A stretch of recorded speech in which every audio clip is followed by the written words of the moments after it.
ഗോവിന്ദച്ചാമിയുടെ ജയിൽച്ചാട്ടം, ജയിലിലെ സുരക്ഷാ വീഴ്ച, ഈ വിവാദങ്ങൾക്കിടെയാണ് കണ്ണൂർ സെൻട്രൽ ജയിലിനുള്ളിൽ നിന്നും വീണ്ടും മൊബൈൽ ഫോണുകൾ പിടികൂടുന്നത്.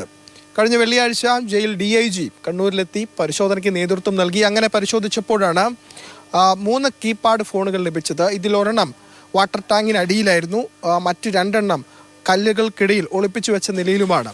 ഒപ്പം തന്നെ ഇയർഫോണും ചാർജറും പിടികൂടി. ഏറ്റവും പ്രധാനപ്പെട്ട വസ്തുത, ഈ മൊബൈൽ ഫോണുകളൊക്കെ പിടികൂടുന്നത് ശരി, പക്ഷേ ഒരു ചാർജർ, മൊബൈൽ ചാർജ് ചെയ്യാനുള്ള വസ്തു കിട്ടിയെങ്കിൽ അവർ എവിടെ നിന്ന് ചാർജ് ചെയ്യുന്നു എന്നൊരു വളരെ പ്രധാനപ്പെട്ട ചോദ്യമാണ്. അതായത് മൊബൈൽ ഫോൺ മാത്രമല്ല, അവ ചാർജ് ചെയ്യാനുള്ള സൗകര്യവും ജയിലുകളിൽ തടവുകാർക്ക് ലഭിക്കുന്നു എന്നത് വലിയ നിയമലംഘനം തന്നെയാണ്. നേരത്തെയും കണ്ണൂർ സെൻട്രൽ ജയിലുകളിൽ നിന്നും സ്മാർട്ട് ഫോൺ അടക്കമുള്ളവ പിടികൂടിയിരുന്നു. കഴിഞ്ഞ ദിവസവും ഫോണുകൾ പിടികൂടി. ഇപ്പോഴും ഫോണുകൾ അവിടെ ആളുകൾ, തടവുകാർ നിർബാധം ഉപയോഗിക്കുന്നു. അത് തടയാൻ കഴിയുന്നില്ല എന്നതാണ് ഏറ്റവും പ്രധാനപ്പെട്ട കാര്യം. ഏതായാലും ജയിൽ ജീവനക്കാരുടെ പരാതിയിൽ ഇപ്പോൾ കണ്ണൂർ ടൗൺ പോലീസാണ് കേസ് എടുത്തിട്ടുള്ളത്. വീണ്ടും കണ്ണൂർ ജയിലിനുള്ളിൽ വ്യാപക പരിശോധന തുടരാനാണ് തീരുമാനം.